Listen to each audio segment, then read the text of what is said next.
Hey guys, it's Quickie Baby and welcome back to World of Tanks. This time we are looking at Assad from the North American server playing in his, very fittingly, the T110E5. This is the top of the food chain when it comes to American heavy tanks. You might have seen in a couple of videos ago, me and Ike were using these in some teamwork context, but this really isn't going to be a teamwork video. This is going to be Assad grabbing this game by the horns and completely taking it down. So he's getting pushed along by a T-54 here. It's not really necessary. The T110E5 has not got a bad engine. It definitely can keep up to its top speed limit, I think about 35 kilometers an hour. Now that top speed limit isn't fantastic when you think about some of the Soviet tanks such as the IS-7 being able to go much faster than that, and even the Chinese Tier 10, the 121. But the T110E5 is certainly a lot faster than the German heavies, which allows it to get around, and it basically performs a lot more like a medium tank than a heavy tank. Now he's got an interesting game here. It's pretty balanced either side. A third of the enemy team are Tier 10s, a third are Tier 9s, and a third are Tier 8s. Wow, matchmaking working well on the NA server. He puts in a great shot there into the 50-100. It was a nice high roll. The average damage on this 120mm is 400, so rolling for 456 is pretty darn nice. So El Halouf has changed quite a lot. Previously, it was the single corner over there. Now there are multiple avenues for the enemies to attack from. And Assad has found a position here that I think I'm going to give a few goes at trying out when I play on the live stream. Usually, I would like to sit up around here and try and fight it out on that corner. Or if I'm in a medium or a light tank, I'd like to go down there. Assad is going to show that if you're in a tank with some pretty good gun depression, and alright frontal armor like the T110E5, you're able to have fantastic rounds from up here. Now his artillery put in a cracker of a shot against the T-34, removing the first tank from the enemy team. That was a little unlucky. I think Assad should have aimed that shot for just a little bit longer, but maybe he thought he could pull back before the E-75 fired one at him.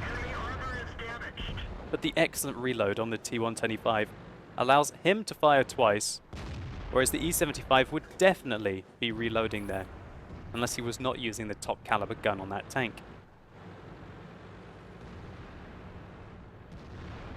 Now this SDB-1, that's using kind of the opposite position to Assad, is also having a rather good game at locking his team down.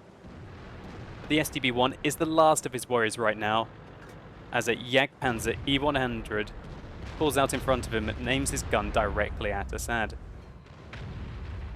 That's definitely not something that you want to get shot by. He tries to aim for the weak point on top of the E-100. There's what looks to be a little machine gun port on top of the vehicle that you can take advantage of.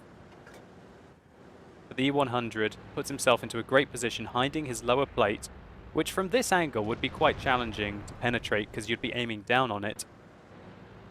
But the threat of that 170mm gun is keeping Assad from aggressing against him.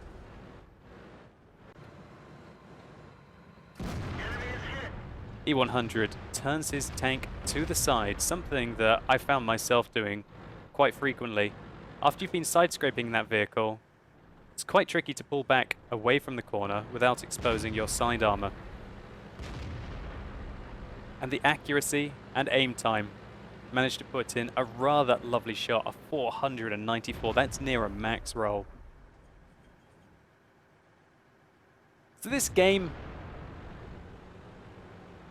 It's not dramatic at the moment. But oh my word, here comes the Waffenträger Alpha E100. Wow, the artillery puts in a huge shell there. I think doing over 600 damage, and Assad tops that up to 1,000. Now Assad hesitates here. He's really worried about the Jagdpanzer E100 or the Waffenträger shooting him in the side. But once he checks his corner, he goes down to help the Pershing out. Now unfortunately for the Pershing, the SDB-1 has got a fantastic rate of fire. He plants a heat shell into his tank, taking him out, but he allows Assad to finish him off. And now this is where the game really begins. Assad bounces one off the tracks from the AMX 5100 and proceeds round into a flanking position. And right now his team are 5 tanks behind. What a selection of shots he has here. Now he's focusing on the Jagdpanzer 100. Changes his mind to take down the Waffenträger, as the Jagdpanzer 100 seems to either not know where he is or is focusing on the front. That allows Assad to finish him off and to move on to another target, the IS-8, who has found out where he is, but it doesn't matter. Fantastic rate of fire on the T110E5 allowed him to absolutely pick apart his opponents there, penetrating 4 shots and securing 3 kills. But his team are still 4 tanks behind. Well, make that 3 now, as Assad picks up 4 kills in very quick succession. The enemy artillery very nearly changed the outcome of this game.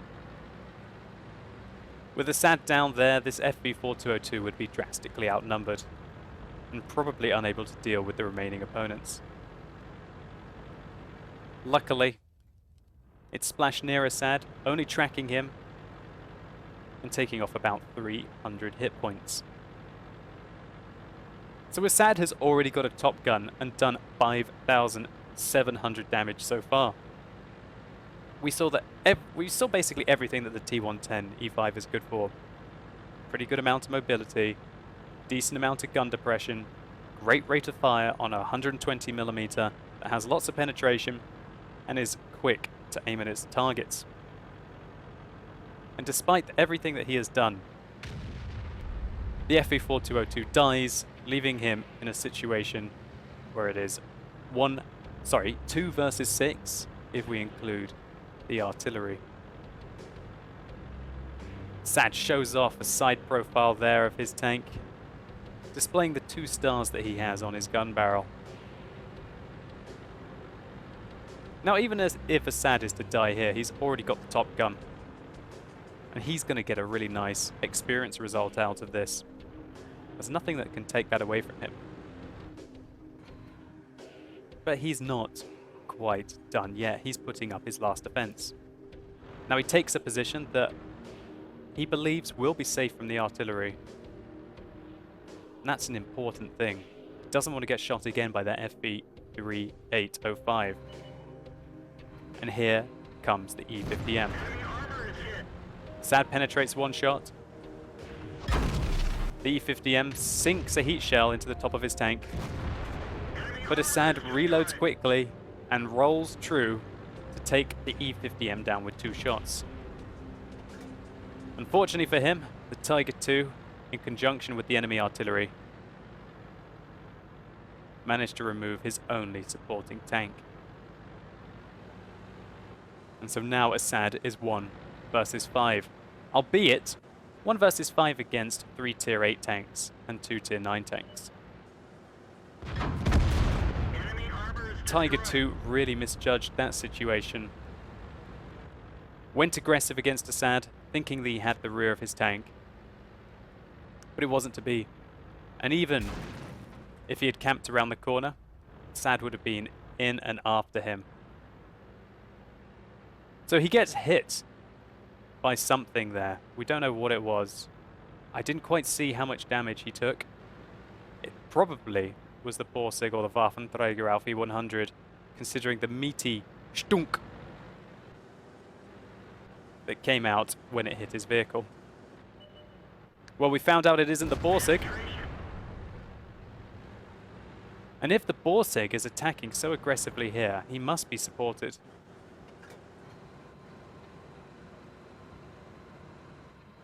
Assad goes round again and plants a great shot into the Rheinmetall Borsig Waffenträger.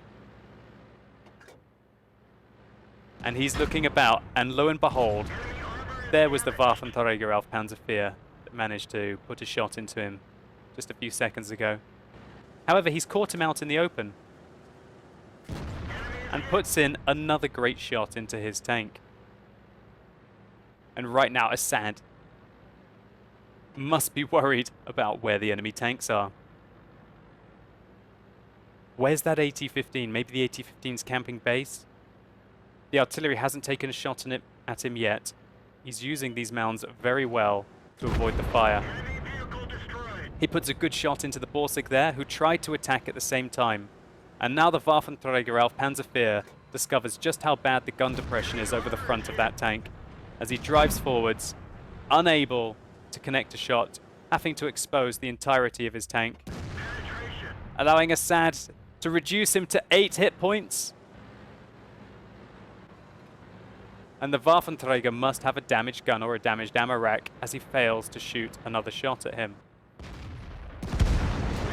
which allows Assad to finish him off, but the AT-15 shoots him in the side, taking his tracks off with a big artillery shell from the FV-3805. Now Assad has run out of regular rounds and fires a heat round right through the front of the AT-15. Holy smokes, what a result there. The enemy artillery hit the only shot that he had against him, but he's got 3 minutes left to find the FV-3805 or to cap out. And it's going to be close. The T-110E5 is fast, or relatively fast, especially uphill with its excellent engine. But if he's going to be able to catch the artillery, that's another question altogether. 11 kills in from Assad and 9,000 damage. He has single-handedly turned around this game, not once, but twice. The first major engagement that he had over in this position, and the second major engagement holding the base versus 4 enemy vehicles, which also had artillery support.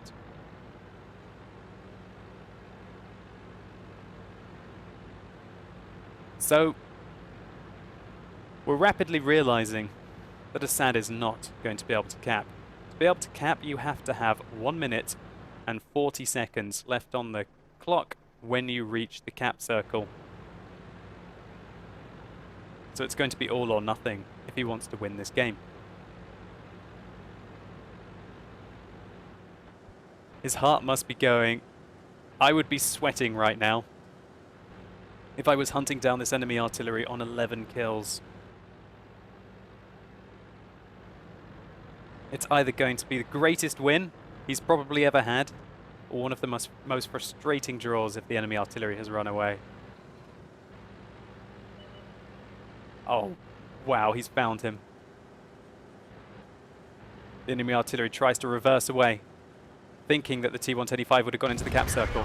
He puts one shot in, drives to the side, the FV over-angles his gun, and Assad manages to finish him off. So a fantastic round here by Assad from the North American server to totally carry this game for his team. He really made it as tense for us as possible, leaving it until the last minute to secure the game. But really, that's all he could do. He had to defend the base until he knew that all of the enemy tanks were dead. There were still 3 minutes left on the game when he killed the last AT-15, and if he had left the base and gone after the artillery, then the AT-15 would have simply capped out. So Assad, thank you so much for sending me this replay. It was a joy to watch, and congratulations to you on one of the best games I've ever seen in a T-110E5. Getting 12 kills in a Tier 10 game is something that's very rare indeed. Let's just take a very quick look at the post-game stats. So Assad picked up a Steel Wall High Caliber, Kolobanov's Medal, and the Pools Medal. The only tanks on the enemy team that he didn't damage or kill were the IS-7 and the T-54, with 9,500 damage done and 1,751 base experience, which is simply ridiculous in a tier 10. Assad made a slight profit in this game of 15,000 credits even without a premium account, which if he had would have been 57,000 credits profit. Now you could argue that this Kolobanov's medal at the end was against tier 8 and tier 9 opponents, and also one of them being an artillery. But to be able to get into this situation, Assad had to kill the SDB-1, the Waffenträger Alpha E100, the Jagdpanzer E100, and also the E50M, who by that stage of the game had already had a great round. And talking about positions on Al Haluf, before that SDB-1 died, which was fairly early on the game, he managed to pick up 3,300 damage. So that initial position that Assad was in and the mirror position the SDB-1 that was in seems to be quite a strong meta for the current map. So again, just to say, Assad, thank you so much for sending me this replay. I thoroughly enjoyed it, and hopefully all of you guys did as well. And if you did, please consider giving this video a like down below. It really helps the channel out. And if this video makes you want to know everything that the T110E5 is all about, then simply click up here and you can go through to a full tank review of this vehicle. And let me know in the comments below what you thought about Assad's performance here, and also if there are any sneaky tips that you might want to give the community on how to play the new El Haluf since it's been revamped. Anyway guys, as always, thank you so much for watching. You've been epic, and hopefully I'll see you soon.